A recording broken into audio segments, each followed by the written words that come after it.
Pour ce numéro très spécial de Dijon Santé, il paraissait indispensable de comprendre le véritable sens du mot miracle. C'est pourquoi nos caméras se sont rendues à l'abbaye de Cîteaux pour y rencontrer le père Gonod, qui nous présente ce thème à travers la religion. Il faut bien voir que le mot de miracle ne se trouve pas dans l'écriture. Il y a deux mots qui servent à désigner des gestes un petit peu inhabituels de Dieu ou de Jésus. Dans Matthieu, Marc, Luc, c'est le mot de force, dynamis, qui a donné dynamique. Donc il y a des gestes qui sont inhabituellement forts de Jésus, qu'on appellera donc des gestes de force. Plus tard, on les appellera miracles.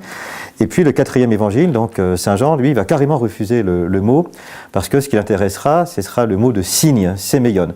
C'est-à-dire, il y a des gestes de Jésus qui sont plus porteurs de signification. Quand il guérit un aveugle-né, Saint Jean, il s'intéressera beaucoup moins au côté exceptionnel du geste, et beaucoup plus au côté qu'est-ce qui se passe dans la relation interpersonnelle entre Jésus et un malade.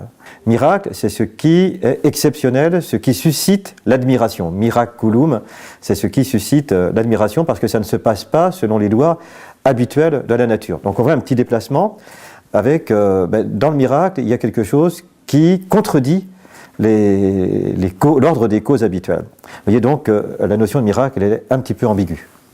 Une force inhabituelle? Un signe de Dieu? Mais au fond, ces miracles sont-ils réels? Ça doit exister, puisqu'il n'y a aucune raison de mettre en doute la bonne foi à la fois des personnes qui disent avoir été sujets d'un miracle, et puis la bonne foi des médecins qui disent « nous, il y a des choses qu'on n'explique pas ». Alors, pour l'Église catholique, il y a toujours miracle en creux. Elle dira toujours « il y a un phénomène que nous ne savons pas expliquer et qui peut-être renvoie à une action divine ». Mais il y a une prudence de l'Église. Si vous m'interrogez par exemple sur les miracles de Lourdes, il y a un bureau de constatation médicale où tout médecin peut participer, pas forcément des médecins croyants. Hein. Et ce qui est demandé aux médecins, c'est pas de dire « est-ce que vous pensez qu'il y a une intervention de Dieu ?» C'est la foi.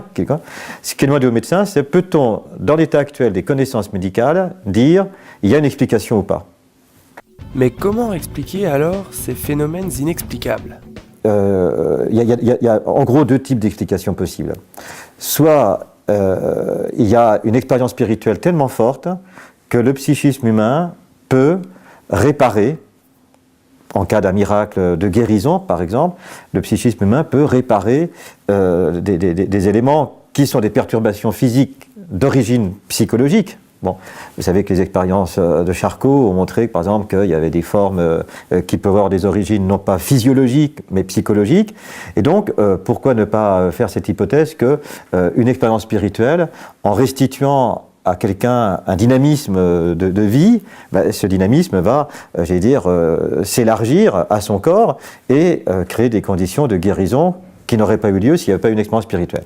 Alors l'autre explication, entre guillemets, mais qui n'en est justement pas une, et c'est là où la foi commence, c'est peut-il y avoir des interventions directes de Dieu dans la vie d'une personne, à travers sa liberté, sachant que la tradition de l'Église et les évangiles sont toujours très très réticents en disant par définition, un miracle ne va pas attester directement qu'il vient de Dieu. Et donc, c'est pas sur le miracle, c'est pas sur le côté miraculeux de certains événements qu'on va fonder la foi. La foi vient d'ailleurs.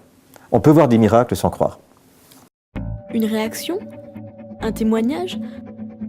Commentez ce reportage sur dijonsanté.fr.